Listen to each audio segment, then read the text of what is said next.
म तिम्रो गु खाइदिन्छु भने मैले गलत बोलिन जितोस् म खाइदिन्छु त्यसैको खाइदिन्छु बालेन आयो भने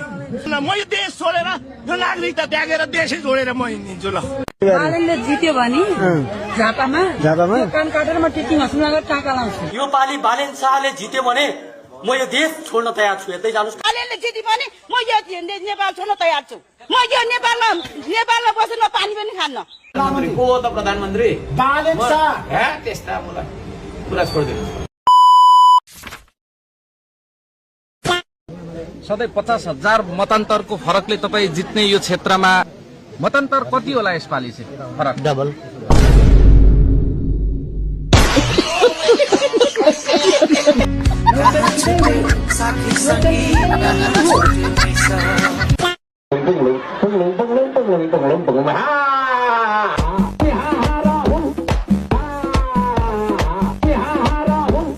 गलेको गाँड जस्तो भएर हिँडेको छ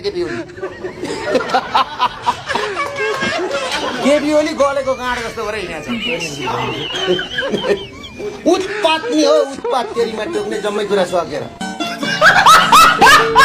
यदि चुनाव हार्यो भने के गर्नुहुन्छ होइन म हार्न मैले जानेको छैन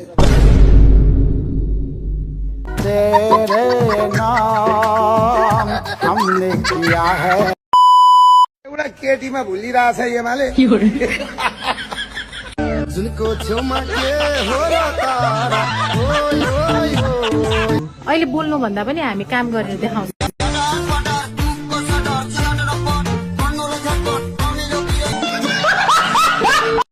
मलाई त प्रधानमन्त्री नभइकन त म बस्नै सक्दिनँ क्या म त छटपट्टि नै हुन्छ त मर रन्डीको छोरा